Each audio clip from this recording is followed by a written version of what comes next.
เม็ดกะเล่หนึ่งนาย3,000 กีบ3,000 กีบออกมาถึง2 ล้านทาสีน้ำพลาสติกใส่ฝาด้านนอกตัวนี้เป็นฝาด้านนอกมัน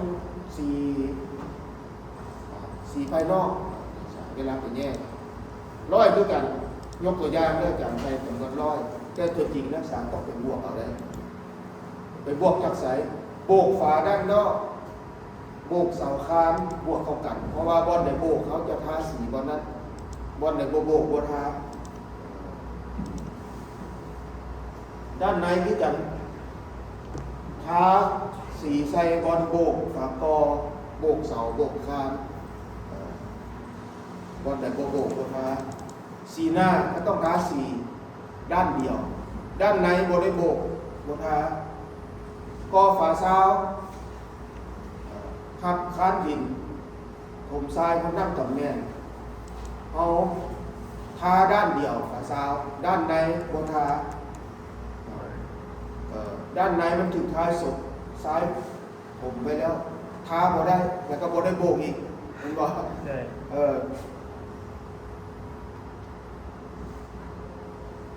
ต่อมาทาสีน้ำมัน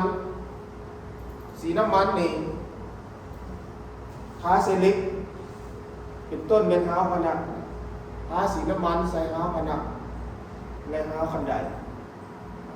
ต้องไปเบิ่งอยู่ในแบบของนักศึกษาว่ามันแมนตัวนี้บ่ถ้าบ่แมนจะทาสีแนวอื่นอันลูกติงก็บ่ได้ทาสีอันลูกติงเครื่องบ่ได้ทาสี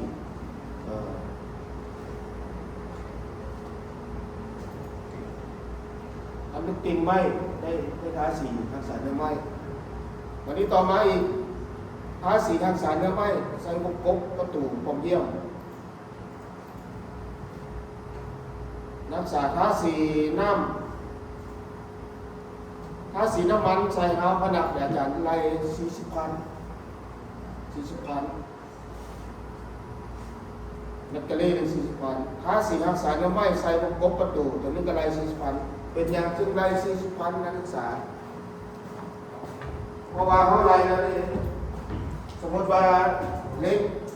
ห้าวผนังเป็นเล็กคูณ10คูณ10มันเป็นอะไรเลยเขาออกมาเห็นห้าวผนังและห้าวบันได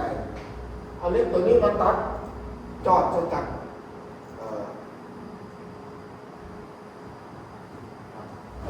บัดเวลาทาสีเขาต้องทาทุกด้านนักศึกษาต้องแรงก่อน10ตัวนี้อีกแล้วก็10อันนี้เป็น10โอ้เท่าไหร่ได้เลยครับ30ได้1 เมตร 0.3 มันยาวอยู่6 เมตรเล็กตัวนี้ยาว6 เมตรนักศึกษาคูณ6ออกมาเป็นเมตรกะลี่ว่าเป็นเมตรกะลี่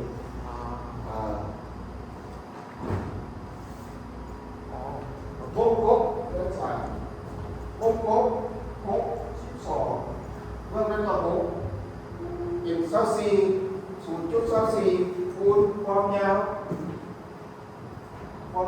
ไปโค้งกันด้วยว่ามันตัวนี้ว่าตัวนี้มันทาเบิด4 ด้านตัวนี้ทา3 ด้านที่ไหนอาจารย์ที่เอาแทนเพราะว่าอย่างโอ้มันบ่คือตัวนี้เลยตัวนี้ลูกกิ้งปูดมันต้องรับกาทาอะไรเนาะแต่ตัวนี้รับกาบ่ได้มันคือแต่ตอนที่มันเขียนปฏิปิสกรพุทธาแบบมันบ่เขียนปฏิเขียนก็ต้องได้คอยมามันจะแก้บ่ได้สร้างสีมันคือกันครับมันเป็นยังงานศิลปะแล้วก็เวียกสีเป็นเวียกที่กินน้ำกระมูเวียกอื่นนี่ส่วนสิได้เนี่ยเวียกโบกฝาส่วนสิได้เงินต้องได้ไปออนทรายมาผสมปูนแล้วถึงมาขึ้นไปแล้วคัดมันเกี้ยงปล่อยปัดแต่ว่าเวียกสีค่อนข้างเฮ็ดง่ายกระมู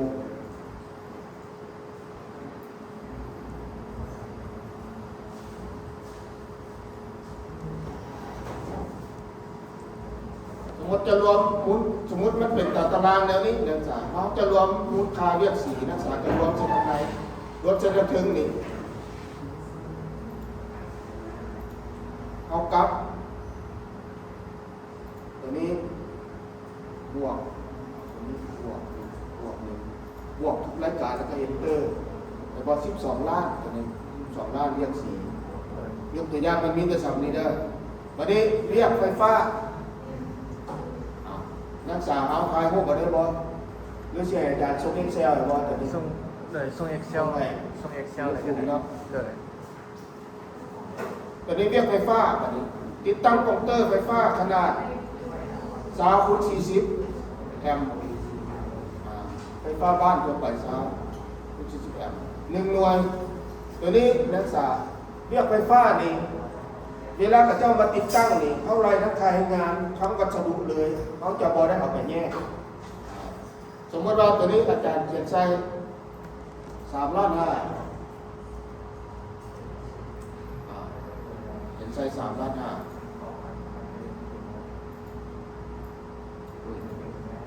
ตัวนี้ก็ดึงสูตรลงมาเลย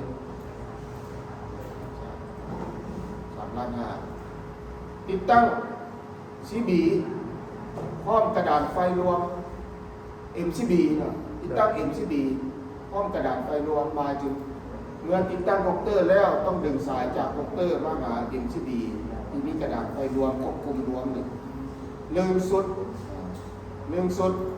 ตัวนี้ขึ้นกับความยากง่ายถ้าว่ามุดลงดินต้องได้รายการขุดดินใช่ไหมเป็นแม่นครับขุดลงจากอย่างน้อย30 เซนพืชกลัวเวลารถเหยียบมันจึงคอห้อยจึงบอแตกนะครับตัวนี้ลายเป็นสุดเลยนะสามหม้อเมายกตัวอย่างตัวนี้เอาล้าน 1นะสามจากตัวโบหูว่ามันยาวจากแมทลายเป็นหม้อเมาเลยประมาณล้าน 1ติดตั้งกระดาษไฟใส่แต่ละห้องยกตัวอย่างเขาแลนไฟแบบอยู่ห้องเฮียนเขาหมายถึงต้องมีกระดานไฟแต่ละห้องพร้อมสายเมนกระดานไฟมีเบรกเกอร์ตัวหนึ่งกับสายเมนที่ดึงไปเอามาแต่ MCB ตัวเทิงกันดึงมาใส่กระดานไฟที่เราเนี่ยยกตัวอย่างมันมี10 บอลตัวนี้ตัวล้าน 1นี่มันเห็นยากแต่ตัวนี้เริ่มเห็นง่ายอาจารย์เอาจัก5 แสนเนี่ยตัวอย่างชุด 1 5 แสนนึกว่าพอจะได้เอาจัก3 แสนตัวเลขก็ทีหลาย3 แสนติดตั้งหลอดไฟนีออนรางเดียวรางนี้จะเป็นเดียวนักศึกษาคืออยู่รางด้านนอกเอาชุด 1เอาชุด 1 50,000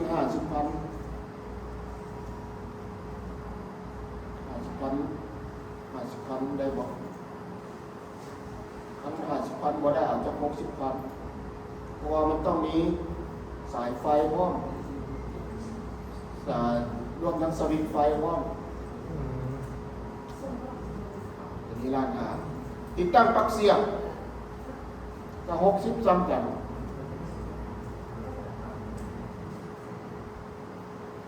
ติดตั้งพัดลมแขนเพดานพัดลมแขนเพดานคันมันนักศึกษานักเก่าเพิ่มกันอีกติดตั้งยากก่อนดอกไฟขณะนี้ได้ย่อ2 คนแล้วย่อ2 คนเพื่อเอาขึ้นไปติดตั้งใส่ของเกาะต้องมีคนซอยถ้าสั้นสายไฟนี่ผู้เดียวเฮ็ดแต่ว่าตัวนี้2 คนเฮ็ดเขาอาจจะเพิ่มเอา80,000มานี่10% เลย80,000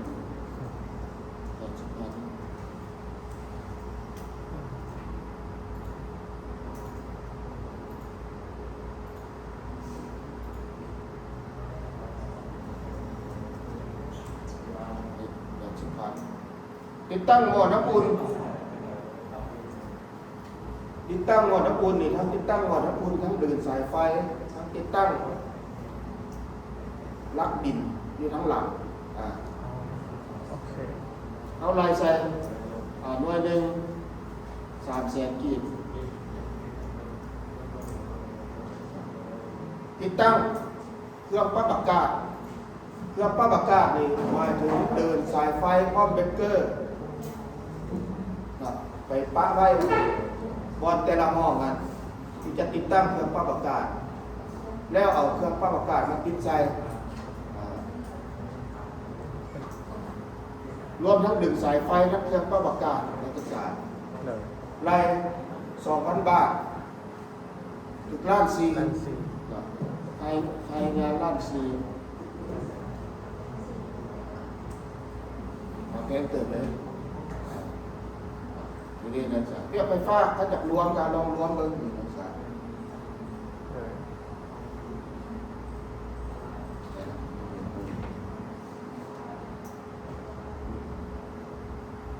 เอากลับนี้บวกนี้บวก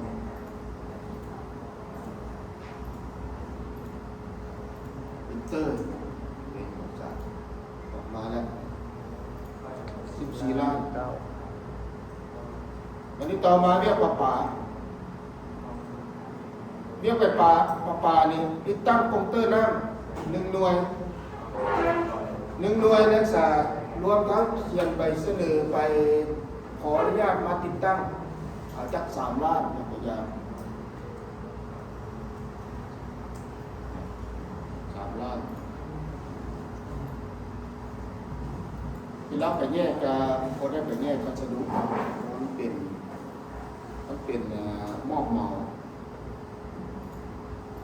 คอมพิวเตอร์ของเขา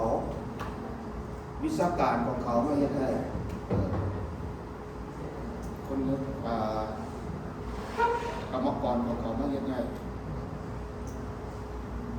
เดินท่อน้ำดีเดินท่อเมนน้ำดีท่อเมนหมายถึงท่อน้ำที่ใหญ่แรงเข้ามาเป็นน้ำไส้แล้วจึงต่อแยกไปใส่อุปกรณ์คอตัวนี้อาจจะเป็นคอ1 นิ้วมัน25 มิลใหญ่สุดท่านบ่ได้ฮอด25 มิลถ้าว่าอาคารสูงใส่25 มิลถ้าอาคารทั่วไปคอมพิวเตอร์น้อยๆเอากระไลฟี่ซาวมาให้แล้วก็จึงกระไลฟี่18เนี่ยก็18หรือ15ฟี่15เนี่ยก็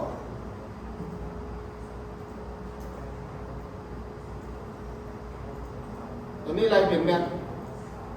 ยกตัวอย่างมันเอา150 เมตรนะสาย150 เมตรตัวนี้ค่าเดินท่อให้งานเดินท่อเฉยๆเขาเอาเมตร 1ยกตัวอย่างเอาเมตรละ 10,000ได้บ่ล่ะ 10,000 ท่อน้อย 10,000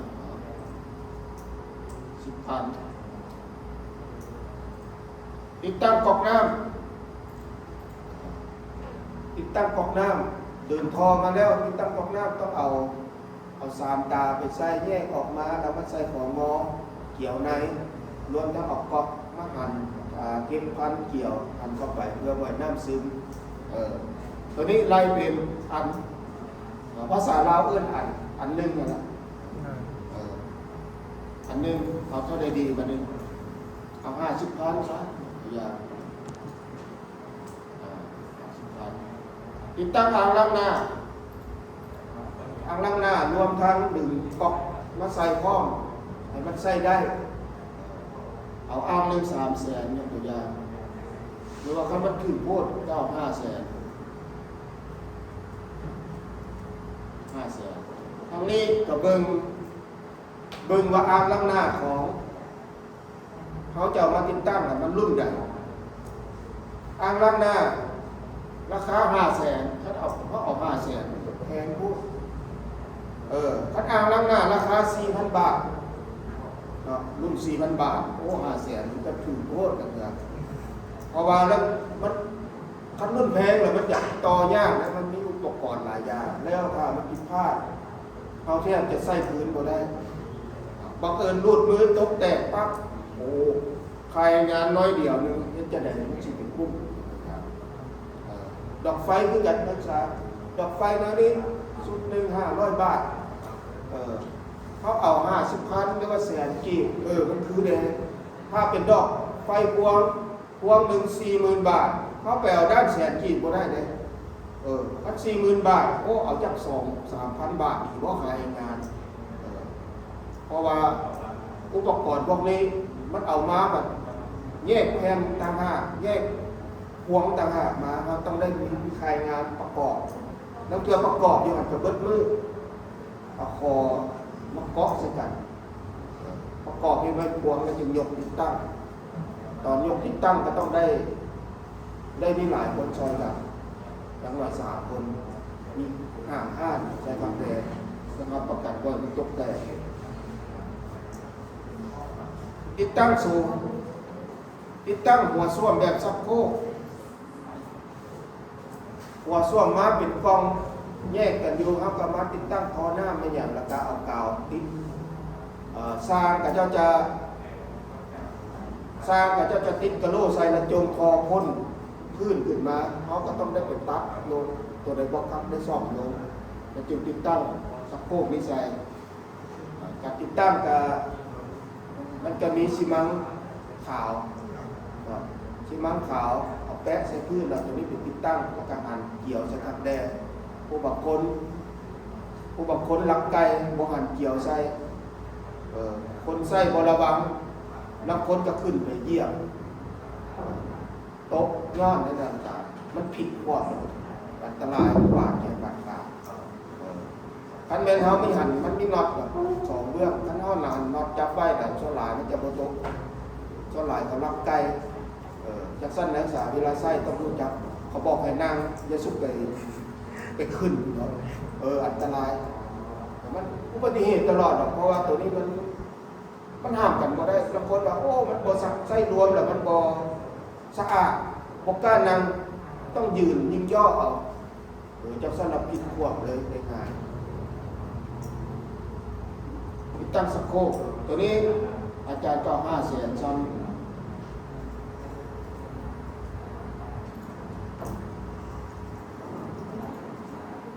500,000จะติดตั้งอ่างล้างหน้าติดตั้งฟักบัวต้องเบิ่งฟักบัวรุ่นใดตัวนี้เอาจาก200,000โอ้ตัวนี้มันเป็นเปอร์เซ็นต์ปีช่วงนี้มาใส่เรียกว่ามันเป็นเปอร์เซ็นต์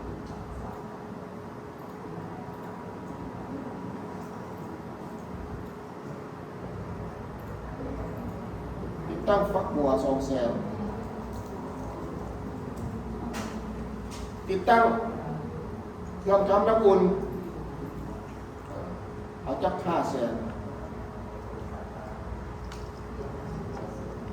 มันมี2 เทือนบอกอันนี้ติดตั้งเครื่องทำน้ำอุ่นโมเมนต์อันนี้เรียกว่าป่า หม้อน้ำอุ่นกับเครื่องเห็ดน้ำอุ่นดีกว่า ติด จ้ะ ตั้งเครื่องทำน้ำอุ่น ตัวนี้เครื่องเห็ดตัวทั้งเป็นหม้อ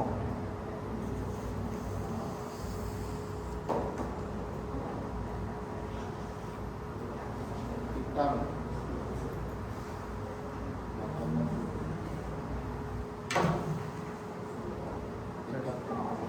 ตัวนั้นเวียกไฟตัวนี้เวียกน้ำ คันมันอยู่เวียงไฟแล้วก็มันจังได๋ล่ะ ตัวโคเข่าอะไร ถ้าเอาไว้เวียงไฟเลยตัวนี้เอาออกแล้วมันใส่ซ้ำกัน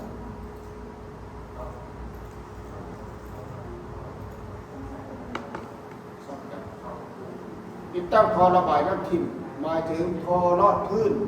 ที่เราซักล่างแล้วมันระบายทิ่มตัวนี้เป็นท่อฟรี50อย่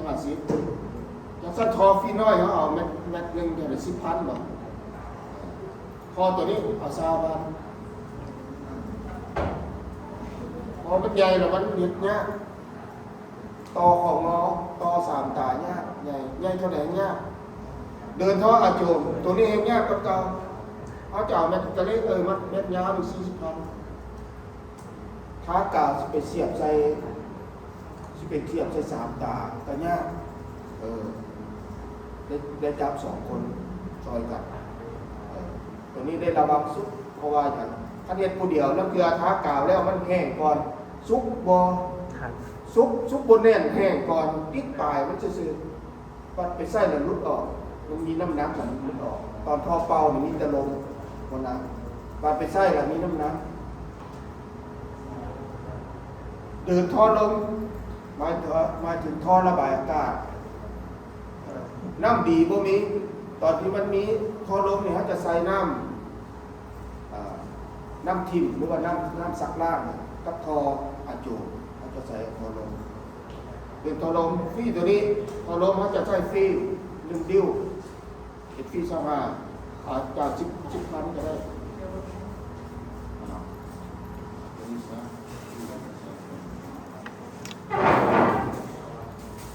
จะได้10 พันได้10 พันตัวนี้เขาจะรวมตัวนี้จะเท่ากับ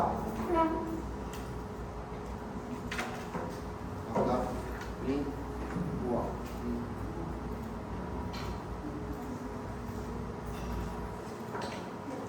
เอนเตอร์รวมออกมานี่13 ล้านรวมทั้งเบิดทั้งไรทั้ง3เรียกเลยกันรวมสินี้กัน3เท่ากับนี่12 ล้านบวก14บวก13 ล้านนี่เตอร์เลยออกมาเป็น46 ล้าน40 ล้านก็มาเขียนสนิทเรียกตัวนี้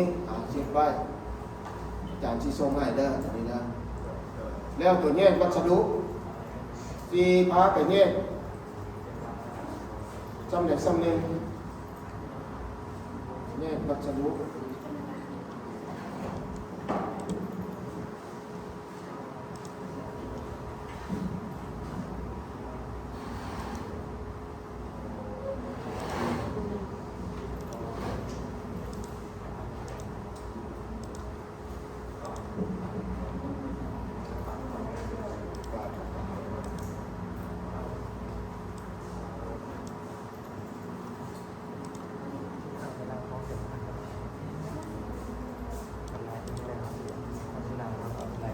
แยกวัสดุเรียก4ยกตัวอย่างมาตัวนี้นะลำดับที่1นี่ไปเลยก๊อปปี้เอาแต่3 อย่างนี้นะเอาแต่รายการเรียกลำดับรายการเรียกหัวหน่วยจำนวนก๊อปปี้ไปเลยสักนิดไปวางไว้ดิเรียกทาสีหน้าพลาสติกด้านในและคันห้อง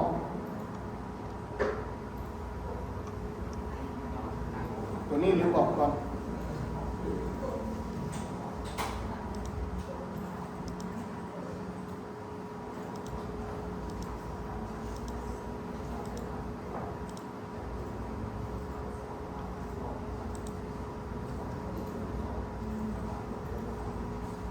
ตัวนี้เวลามันไปแยกเป็นอย่างแน่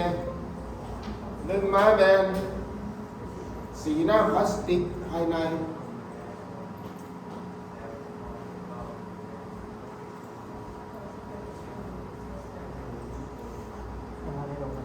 ปี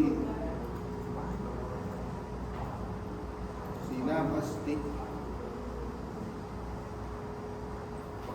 ภายใน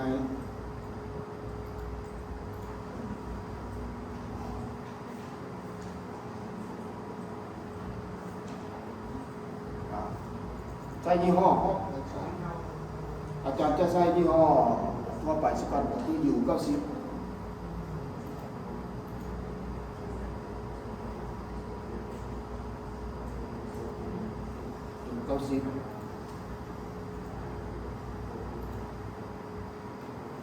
เดี๋ยวเอาสีห้องพื้นก่อนเนาะสีหน้าพลาสติก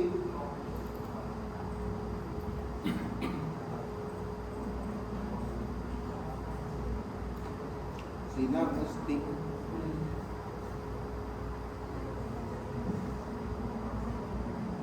สีห้องพื้น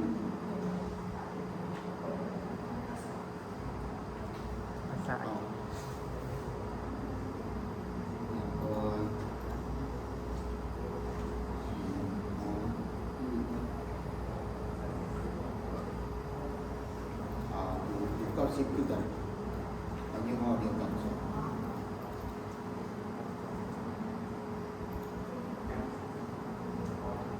สีหน้าพลาสติกภายใน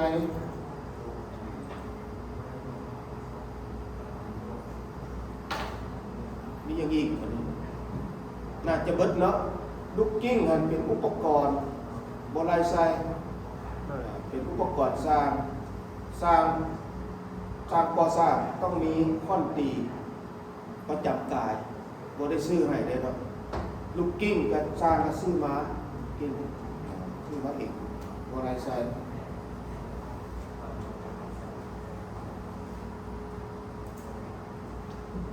หรือนักศึกษาว่าโอ้ลูกกิ้งนี่มันต้องเป็นภาคส่วนของอุปกรณ์นะมันสินักศึกษากันไล่เผาอยู่ในใครงานเลยเอาเงินไปยกออกก่อนพระพุทธเจ้ามันก็เลยละ20,000โอ้ลูกกิ้งนี่ส่วนหลายเขาก็ใส่แล้วเขาก็ทิ้งเลยไล่เอาซะเอาจักเป็นกะเล่นึงลายเสลียใส่เป็นกะเล่สัก5,000สัก2,000เดือนลูกกิ้งนำหาสีตัวนี้สีภายนอกนี่มีแต่สมิธนะแต่สั้น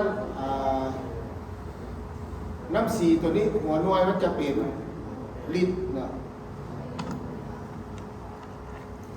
เป็นลิตรตัวนี้ก็ลิตร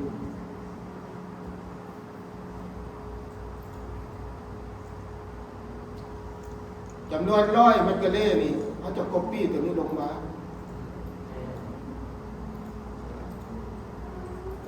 ใส่วัสดุน้ำสีนี่แมตกะเล่หนึ่ง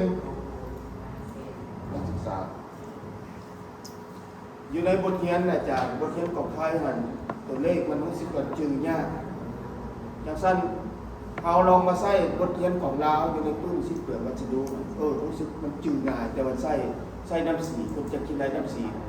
เอาหลายนิดนึงตัวนี้ชิ้นเปลือกวัสดุน้ำสีตัวนี้แมน0.1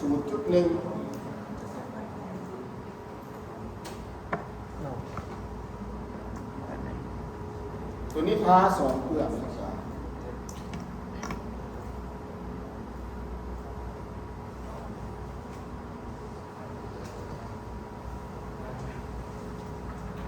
ตัวนี้ก็ใส่2เปลือกตัวนี้เป็น0.2พา2เปลือก0.2นี่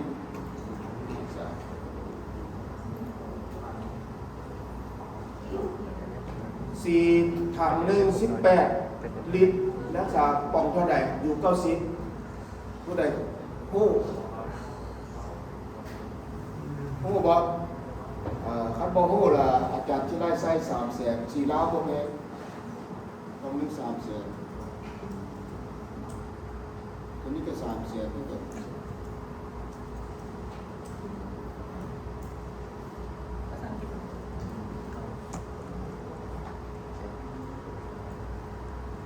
ใส่วัสดุต่อหัวหน่วยนักศึกษาปองหนึ่ง300,000เอาเพียงแต่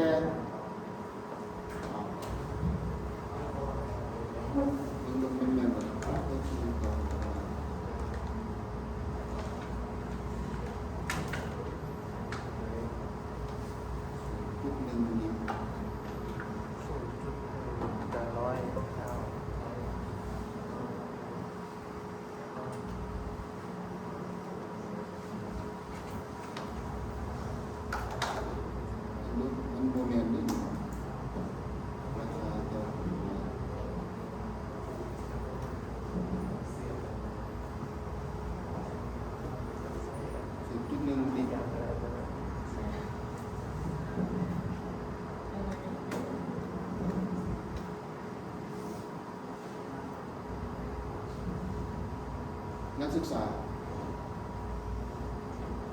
ตัวนี้นักศึกษา300,000นักศึกษาต้องไปหา18ตลอดเรียนบ่300,000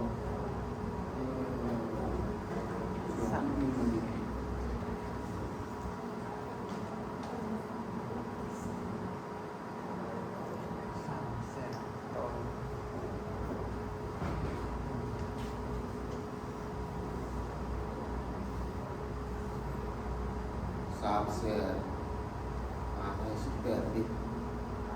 แล้วถึงลิตรหนึ่ง16,000ได้ลิตรหนึ่ง17,000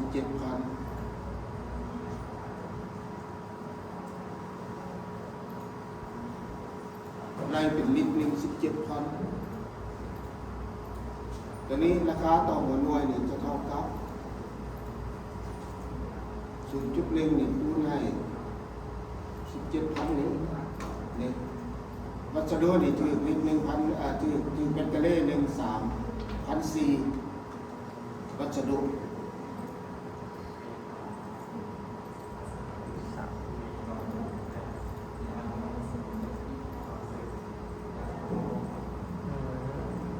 ได้บอลนักศึกษาถือบอล18 ลิตรน่ะ48 ลิตรถือลิตรหนึ่ง17,000อาจารย์เขียนซะนี่ อ๋อ ในเม็ดกะเล่หนึ่ง เขาใส่อยู่ ใส่อยู่ 0.1 ท้าเปลือกหนึ่งเลย4 ห้องพื้นนี่เบิ่งตัวนี้เขาใส่ 0.2 คือออก 0.1 คือเรา 0.2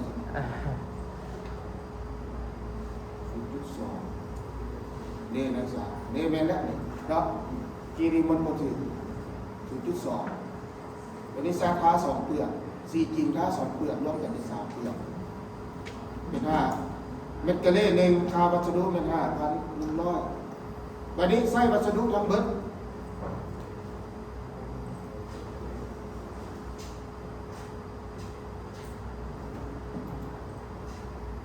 วัสดุทั้งเบิดเท่ากับเอา100นี่เนาะมาคูณเนาะ เลย 100คูณให้ 0.1 อันนี้ก็ดึงลากลงมาเลยมาถึง100คูณให้ 0.2 นี่นะครับเป็นซาวตัวนี้10 ลิตรตัวนี้20 ลิตรราคานักศึกษาเก่าตัวนี้มาใส่ปีตัวนี้ก็เท่ากับตัวนี้คูณอีก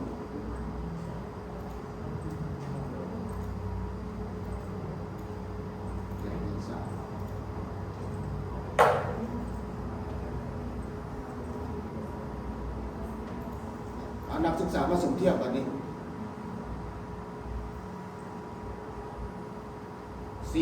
ค่าสีภายใน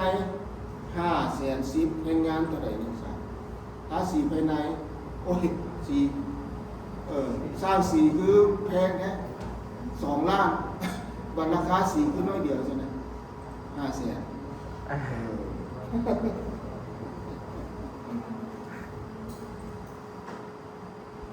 เพื่อเขาก็เอาราคาสร้างหลาย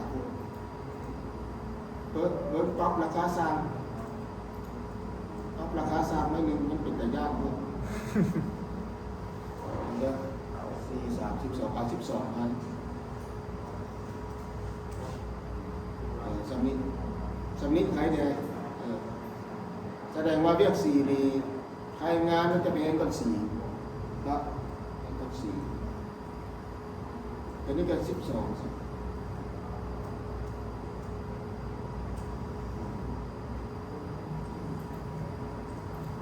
อันนี้เอา24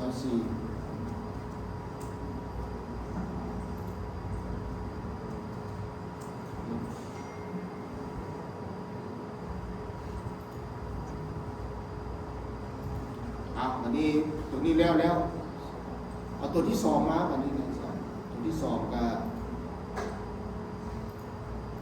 ภาษีภายนอกอาจจะซ้ำนี่มาปี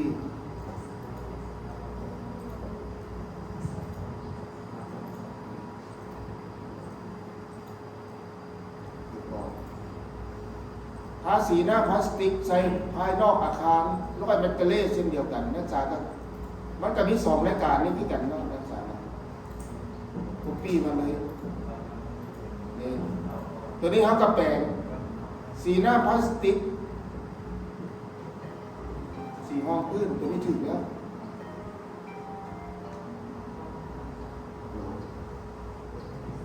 ฮัลโหล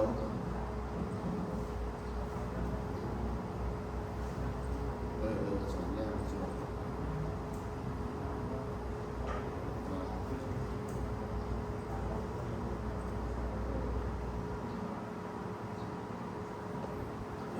วันนี้ตัวที่2นี่นักศึกษาเปลี่ยน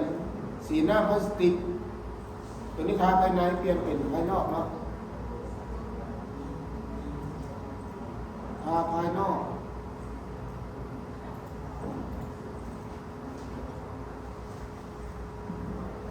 90คือกันตัวร้อยนี่ก็ copy ลงมาคือกัน0.1 0.2กับท้า copy ลงมา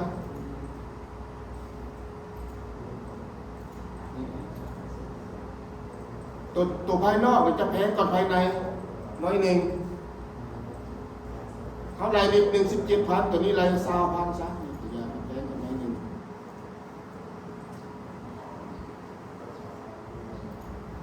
copy ลงมา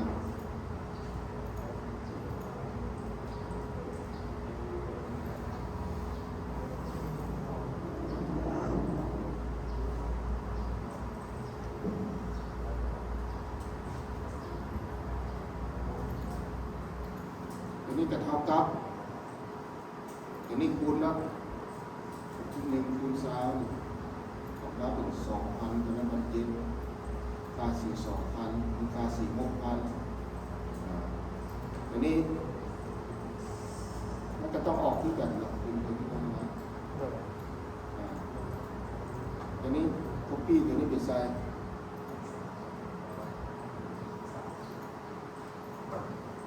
ตัวนี้ก็ดึงลงมา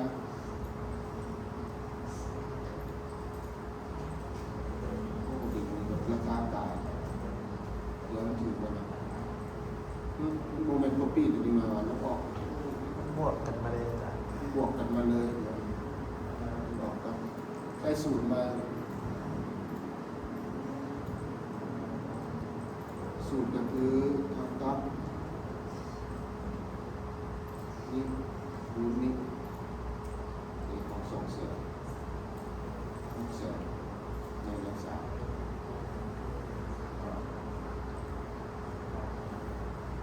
อันนี้อาจารย์ไล่สียู90เพราะว่าที่ยู90มันถือถ้าเราใส่สียี่ห้ออื่นยู90นี่200,000 300,000อาจารย์ไล่ถ้าใส่ยี่ห้ออื่นสีไทยตัวอย่างกล่องหนึ่ง 2,000 บาทก็ถือเป็นล้าน4นี่ค่าแรงงานกับภาษีมันก็จะแพงก่อน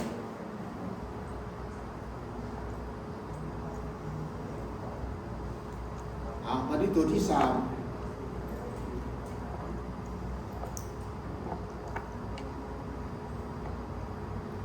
สีน้ำใส่น้ำผนัง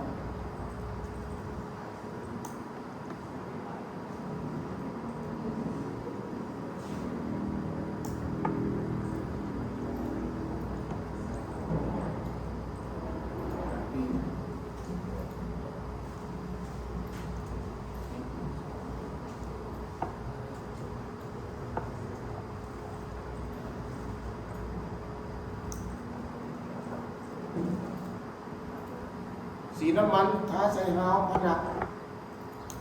ตัวนี้เวลาที่ทาสีน้ำมันใส่หาวผนังหมายถึงทาเซเล็กเนาะทาเซเล็กนี่นักเทียเขากระไรแต่สีกัดเมียนกับสีน้ำมันทั้งใส่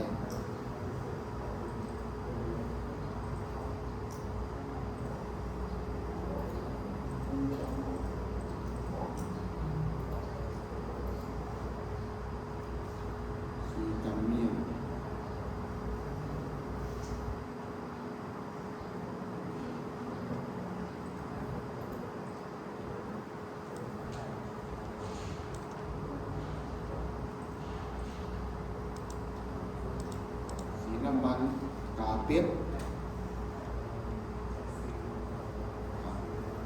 ลองใส่กาเป็ดลำหนึ่งสีกำเนียงกาเป็ดคือกัน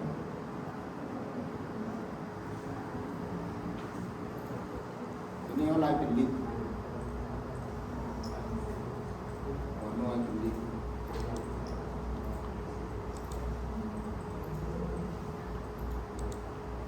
ร้อยนี่กับก๊อปปี้ร้อยลงมาที่เก่าสีกันเนียงก็เลยท้าเปลือกหนึ่งใน 0.1 นะสา 0.1 ลิตรตัวนี้ก็ 0.2 ท้า2เปลือก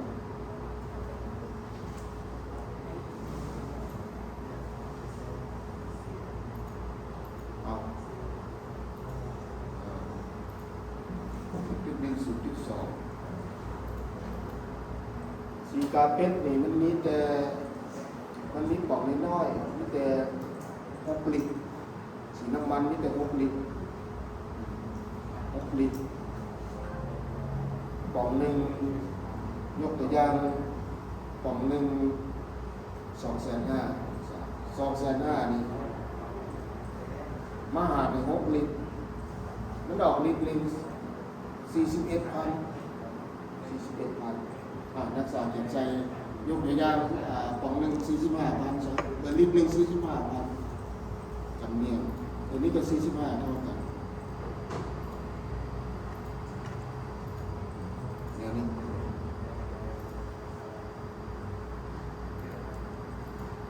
ตัวนี้เอากราฟดูมันมีแต่4,500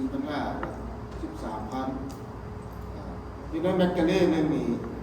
13,000ยังตัวนี้ดิแมกกาเล่นึงเอาเท่าไหร่ภาษีน้ำมัน24,000แสดงราคาอย่างงั้นแจ้งก่อน4 13,000ตัวนี้ก็ออกเก่าๆนะ10กับตัวนี้คือเก่าเอากับน้อยนี่รูปใน0.1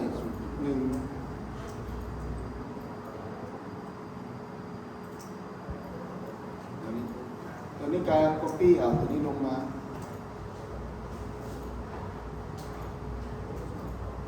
ตัวนี้เขากับเรียกประมาณราคาครับใส่ Excel เข้าไปจะมาในนี้แหละเนี่ยสายใครจะมี Excel ซอยใครงานเรียกสีน้ำมันล้าน3ราคาวัสดุครับตัวนี้เท่าไหร่2,400,000แพงก่อน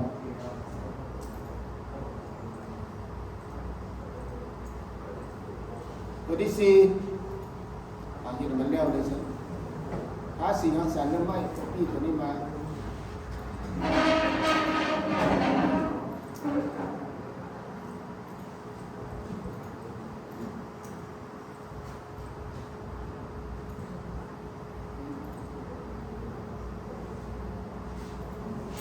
ที่รักษาเนี่ยไม่นักศึกษาต้องคิดถึงกระดาษทรายนี่เขากระไรใส่น้ำนะใส่ไม่1 ม้าแมน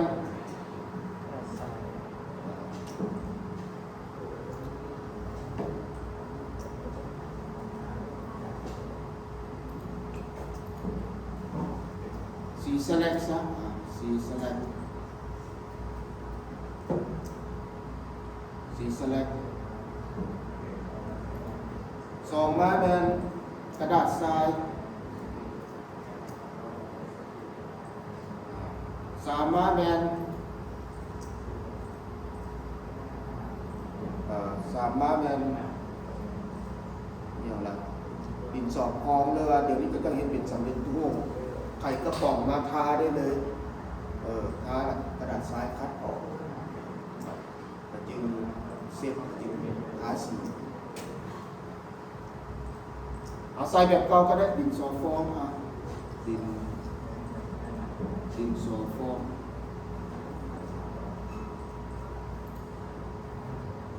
สีสแลกกระดาษทรายดินสอฟองเอา3 รายการนี้ตัวมันเหลือ1 กล่องตัวนี้การมันว่าเป็นลิตรนั่นกันเฮ้ยเป็นลิตรเดียวกระดาษทรายเป็นแผ่นนะดินสอฟองตัวนี้เป็นกิโลตัวน้อยนี่ก็ปีลงมา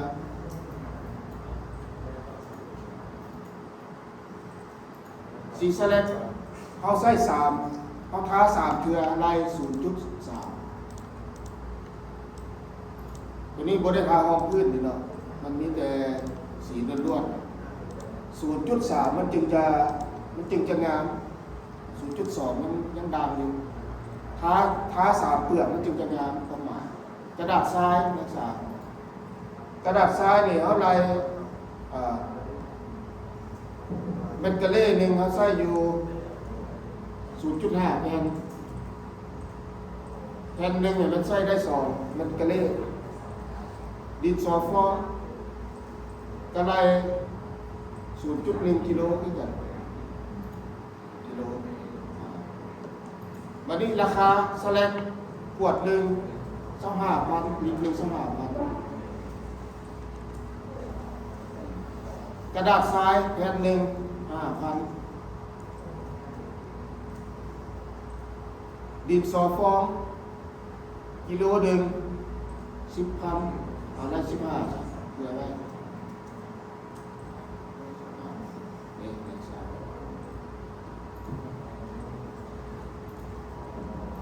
ตัวนี้เท่ากับนี่คูณนี้Excel ลงมา 11,000 ต่อเมตรกะเล่วัสดุอันนี้เท่ากับ100นี่คูณให้ 0.3 นี่ออกมา30 กิโลนี่ตัวนี้กับ copy เอาราคานี้มาใส่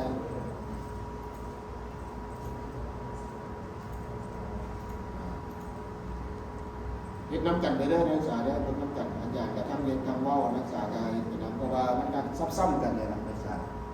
มันก็ซ้ำๆกัน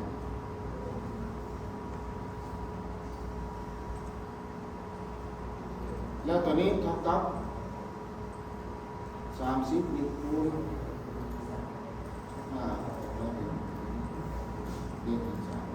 11 ล้าน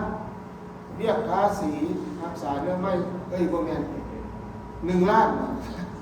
1,150,000แรงงานเท่าไหร่เทียบเลยโอ้2 ล้าน 4อันนี้1,150,000จะดูถูกก่อน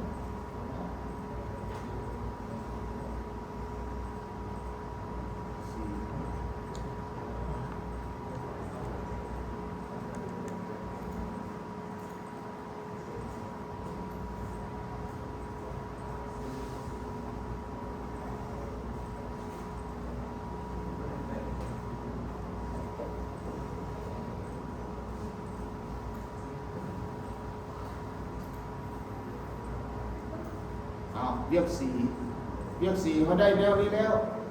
เขาเอาไปใส่อยู่ตัวเสนอราคาได้บอกกันนี้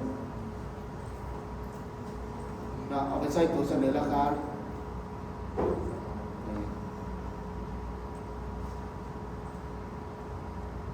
แล้วมาชิลึกตัวนี้ออกก่อนเด้อตัวเก่าออกกันเขาเก่ารายการใช้งานนี่มาใส่เรียกสีของมันมี4 รายการเนาะก็เกี่ยวกับนี้มาใส่สมมติรายการนี่นักศึกษานี่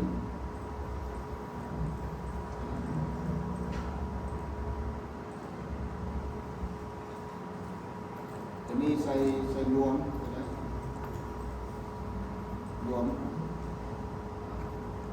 เรียกสี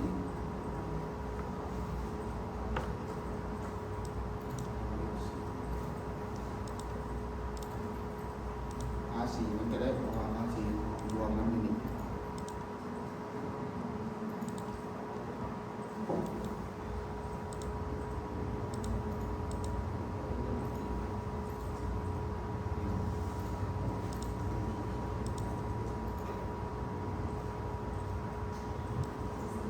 ค่าแรงงานต่อเม็ดกะเล่มาแล้วต่อหัวหน่วยเนี่ยหัวหน่วยปิดเม็ดกะเล่เลยเนาะแรงงานเท่าไหร่นักศึกษาเขาก็มาเบิ่งอยู่นี่ก๊อปปี้เอาอยู่นี่ก็ได้ก็เท่ากับ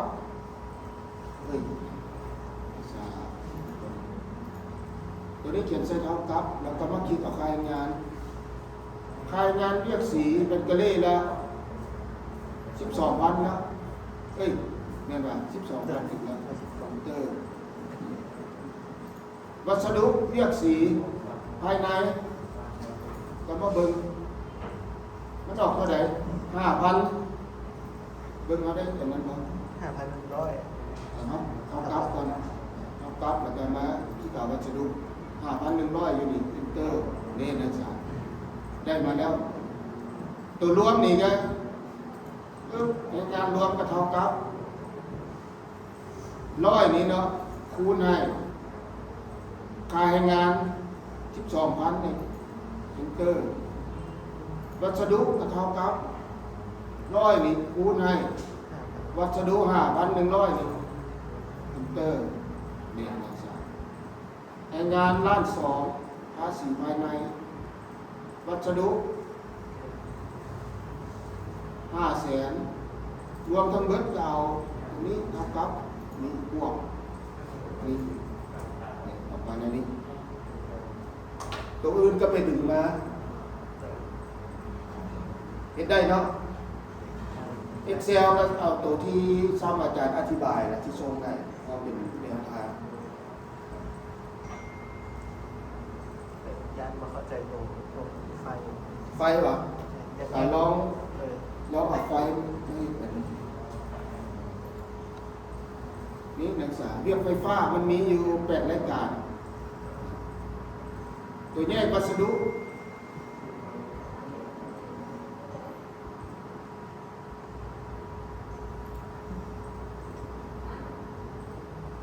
แยกวัสดุเรียกไฟฟ้าอาจารย์จิมาใจแยกเรียกไฟฟ้า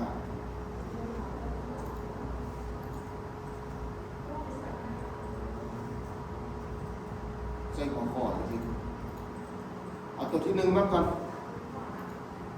ที่1นี่นักศึกษาติดตั้งคอมพิวเตอร์เขาบ่แยกเพราะว่ามันเป็นเรียกรับเหมารับเหมาทั้งวัสดุทั้งคอมพิวเตอร์วัสดุมีอย่างแน่1มามีคอมพิวเตอร์2มามีสายขึ้นไป3มีล้างบุหรี่มีกิบเบิร์นกะลิบสุดของเขา ไฟฟ้าเราเห็นให้ เห็นได้ จ้างเขาจะ ตัวนี้บอกไปเขาจะเอาไปเพียงเนี่ย3,500,000นี่ได้คอมพิวเตอร์แล้วแต่ว่ายังใส่บ่ได้ต้องดึงตัวนี้สักก่อนดึงตัวที่2นี่เอาไปแยกตัวปีแยกวัสดุตัวนี้มีอย่างแน่1ไม้แบน MCB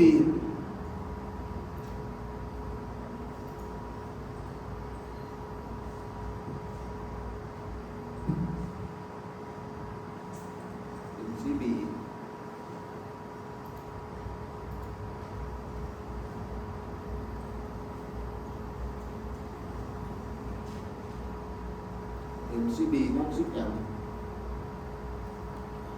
นั่นก็ได้ MCB 60 แอมป์2ไม้แบนกระดานไฟขนาด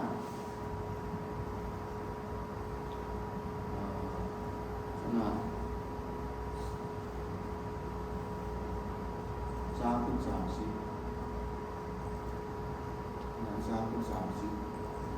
3 ไม้แมนสาย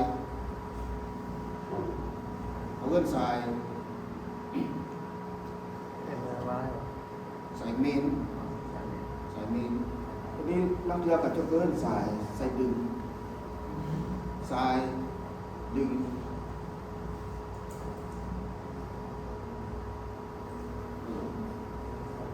ใช่สายเมนทัดถึงสายเมนเป็นสนิทสายเมน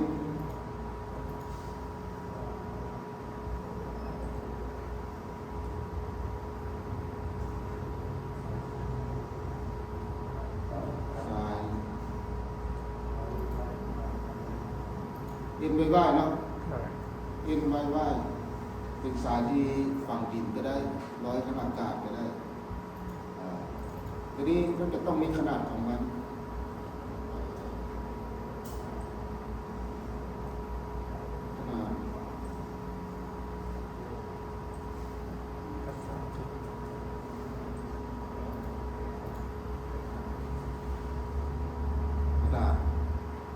นี่ยกตัวอย่างเอาไฟ1 เฟสก็เอา2 คูณ 10เนาะ2 คูณ 10 มิล ม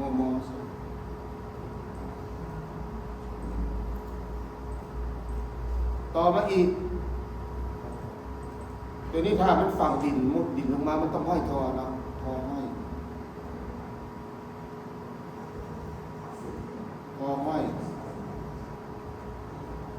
สายไฟ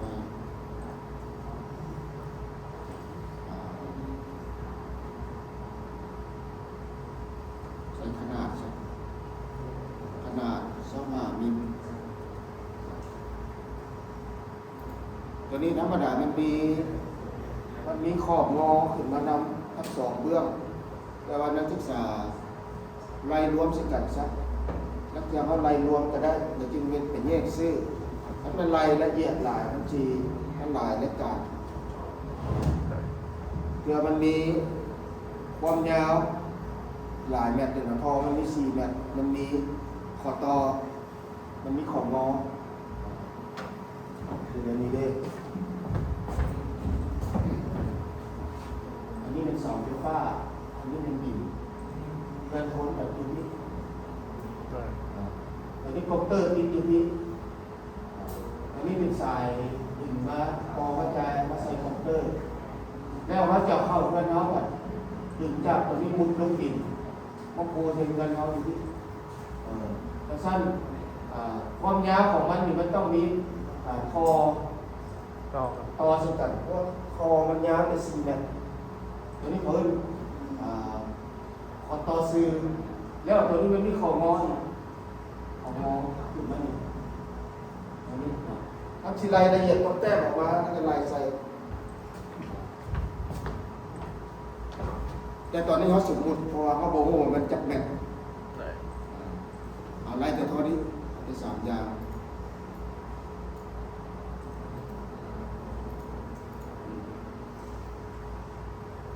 ตัวนี้ MCB 60 แอมป์ดีแท้ใส่ยี่ห้อPanasonic จะกุ้มทนMitsubishi จะกุ้มทนต่อPanasonic แล้วก็มันมียี่ห้อของจีนอีกยกตัวอย่างตัวนี้เขาเอิ้นหน่วยเนาะหน่วย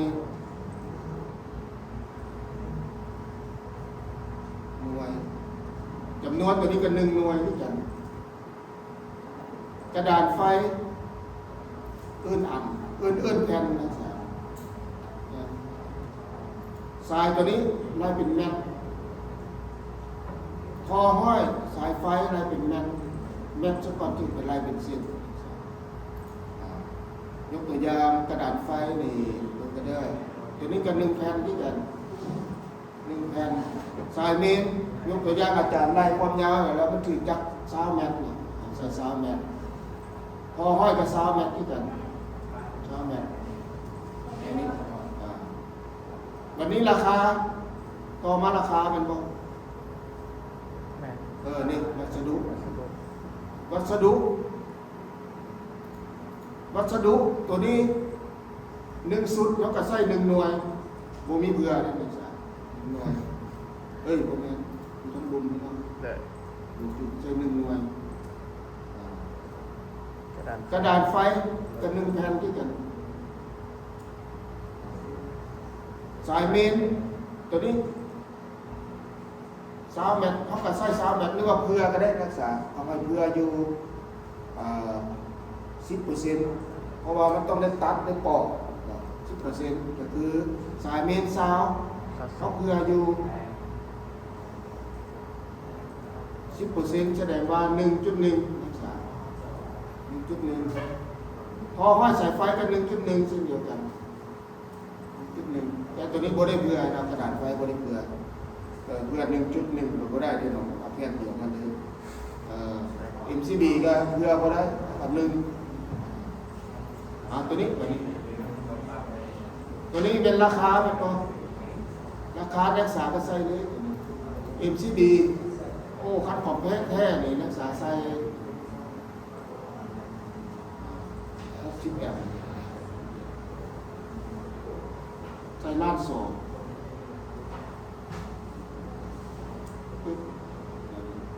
อาจารย์ซื้อ MCB กันดูดล้าน2 63แบบนี้น้อย33อยู่อาทิตย์ใส่ตู้คอนซูเมอร์ตัวเก่ารุ่นบ่มีกันดูดก็บ่แพงประมาณ700,000แต่ตัวนี้กันดูดมันจะเฮ็ดเรียกได้ดีกว่ายกตัวอย่างเด็กน้อยไปจุกปักเสียบมันตัดมันนี่แต่ว่าใส่ลำคาญนิดนึงอาจารย์ต่อไฟไปส่วนเอาเขียนบนเนี่ยลมพัดมาไปนะครับทิศเขียนมันเก่าแล้วเนาะมันอยากไม้ออกลวดที่เขาต่อสายไฟเนี่ยมันเป็นที่แบบโครงเล็กโอ้มันดับบนเทือนเลยเอาขึ้นอีกผู้เดียวก็ดับอีกโอ้มันเป็นอย่างนั้นแท้ลองมอดไฟแต่ละจุดลองเบิ่งมันงับขึ้นสุดท้ายก็ไปงับไฟส่วนเอาขึ้นอ้าวหัวมอดแสดงว่าเป็นน้ำไฟส่วนก็ไปไล่ไปสายไปเน้นเบิ่งสายแต่ปั๊มน้ำย่านปั๊มน้ำมันสดย่านรัวเขาไปเตะสายไฟขาดไล่สายปั๊มน้ำมาพอดีสายไฟตัวนั้นมันเป็นจุกคนนึงความดีของมันดูเซฟตี้ครับคือบนอื่นกันไฟบดีนี่นักศึกษาสาดไฟลิดโทรศัพท์แบบนั้นโทรศัพท์สอดคนตายเขาได้ยินข่าวครับคือเขาใส่ตัวนี้แล้วช็อตบ่ตายช็อตแล้วมันตัดเลยแต่ว่ามันจะแพงตรงนั้นนิดนึงกระดาษไฟแผ่นหนึ่ง30,000ฝนตกแล้วสายเมนสายซิปนักศึกษาแมตหนึ่ง50,000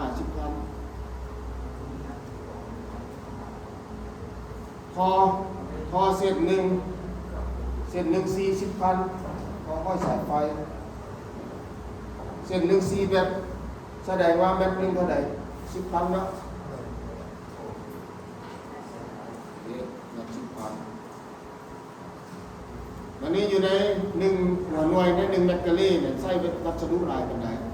นี่รักษาได้เอาตัวนี้มาคูณนี่คูณตัวนี้อันนี้เอากระดิกลงมา1 3กระดาษไฟกับ30,000ที่กันที่เก่าสายเมน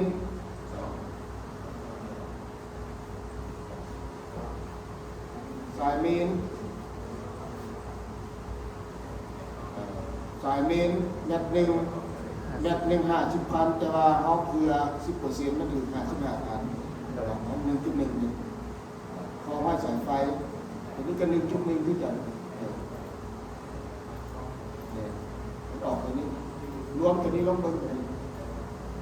รวม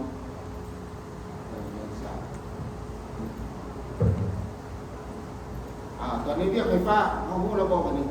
เรียกไฟฟ้าตัวที่2นี่ตัวที่2นี่ค่าในงานมันล้านหนึ่งแล้วค่าวัสดุงานล้าน292,000คือตั้งชั่วโมงวันวันนี้แล้วก็จะใส่ต่อตารางที่3แล้วแยกตัวอื่นอีกยกตัวอย่างดอกไฟนีออนจ้ะอาจารย์จะไปแยกเนาะปี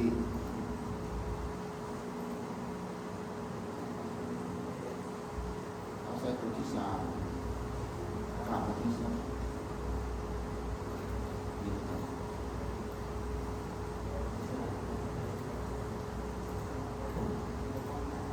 ดอกไฟนีออน25สุดตัวที่1แบบนี้หลอดไฟนีออนลำเดียวนี่เลยนะครับพี่ตัวนี้มัน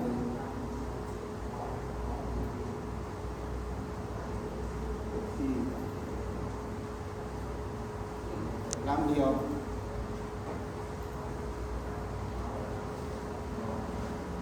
ตัวนี้ก็ไล่เป็นซุปที่กัน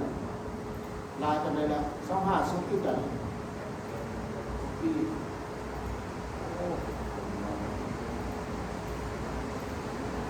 มีหลอดไฟแล้วสายไฟแบบนี้นะสาย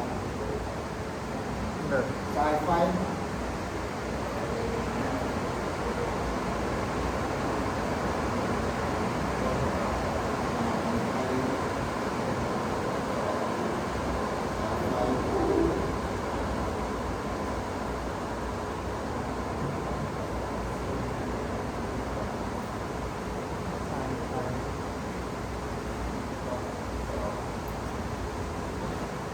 สายไฟถ้าเราเลือกสายเอายกตัวอย่างเลือกสายแบบนี้ใช่ไหมสายที่ยึดระเบียวนะ เดิน มันมีหนึ่งแก่นใส่หนึ่งนะหนึ่งคูณขนาดหน้าตัดของมันหลอดไฟนี่อ่อนใช้สายหน้าตัด1.5 มิลมมยี่ห้อ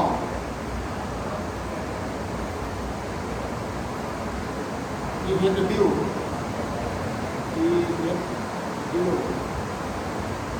สุดท้ายก็ใส่สีภาษาสีแดงก๊อปปี้ตัวนี้ไปอีกเปลี่ยนเป็นสีดำมัน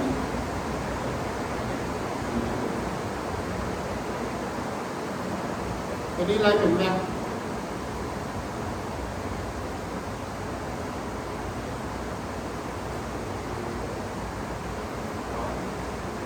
ตัวนี้25เขาก๊อปปี้มาเลย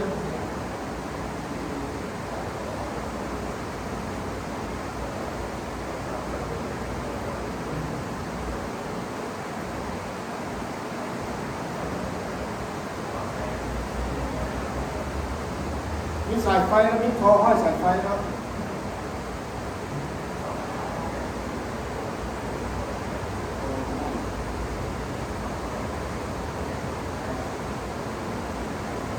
คอห้อยสายไฟ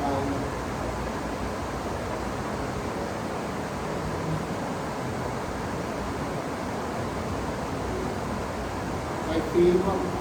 มี3ต้นแบบ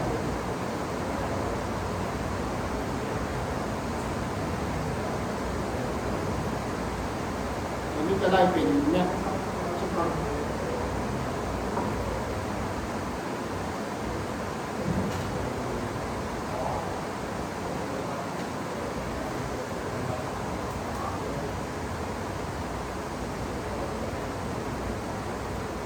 ตอนมาเป็นสวิตช์ปิดเปิดเนาะ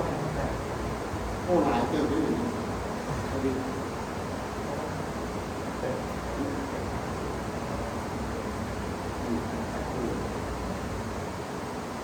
สวิตช์ปิดเปิดเดี๋ยวใช้มาอันก็ได้เขาจะอันเราว่าใครรับเอิ้นลูกสวิตช์กับลูกแต่เขาเอิ้นอัน เดิน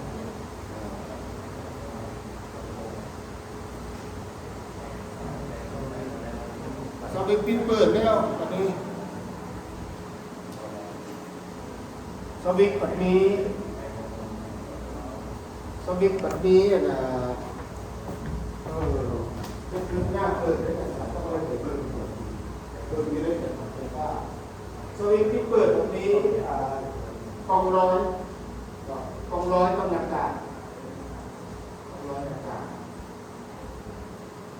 เอากองร้อยครับ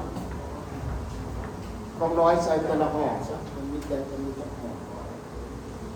หลอดไฟ40 วัตต์อาจารย์ก็ดูเจ้า5เนี่ยอาจารย์ก็เดาไปซื้อพวกมันจะห้องเอาใส่เป็นตัวอย่างซื้อเอาสวิตช์ปิดเปิดตัวนี้เป็นกอง กล่อง กองร้อยซะกองร้อยอันด้วยกันตัว25นี่นักศึกษาก๊อปปี้ลงมาเมื่อกี้นี้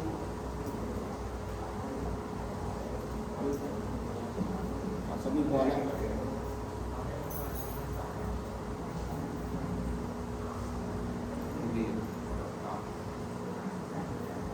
หลอดไฟนี่ตัวนี้ก็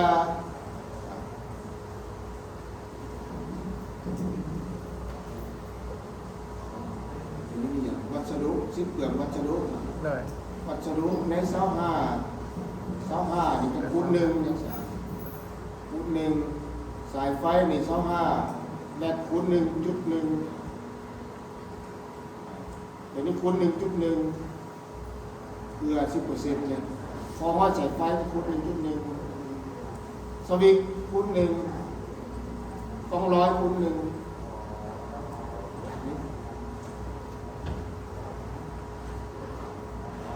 วันนี้เขาก็ใส่ราคาหลอดไฟนีออนสุดหนึ่ง500 บาท 3,500,000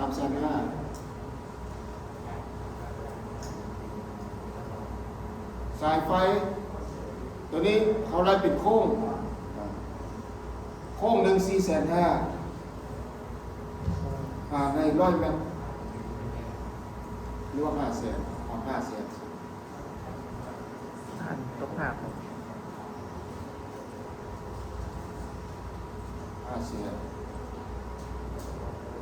500คือแบตตั้ง5,000นะ โดย 5,000ตัวนี้จะ5,000พอห้อยสายไฟ25,000ต่อ4 เมตรหาใน4นะจ๊ะออกมาเป็น 6,250 ต่อเมตรสวิตช์ปิดเปิดลูกละ15ใส่ซาวกองร้อยนี่ใส่ซาวด้วยกันนี่ใส่อันนี้ห้องนี้เอากับตัวนี้มาคู่ในนี่ดึงลงมา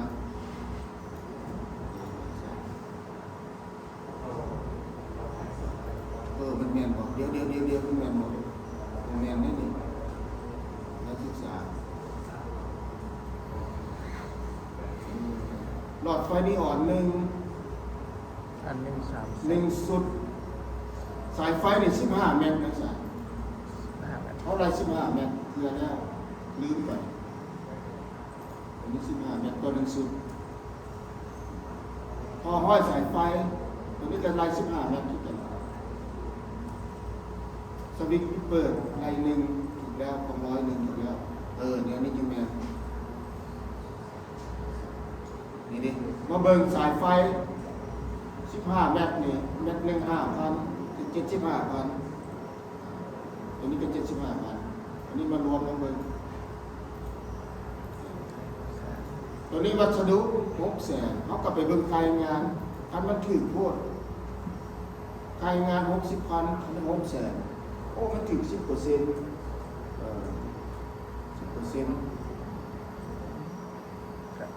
คือดีได้บ่รายงาน โ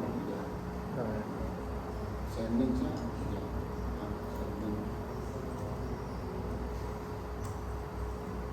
เกี่ยวกับวัสดุดี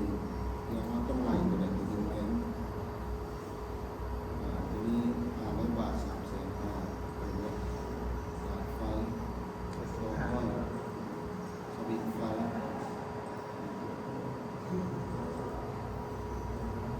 สวิตช์ปิดเปิดก็มันอาจจะพอดีนะ โดย พอดีนะแล้วก็ตัวนี้นี่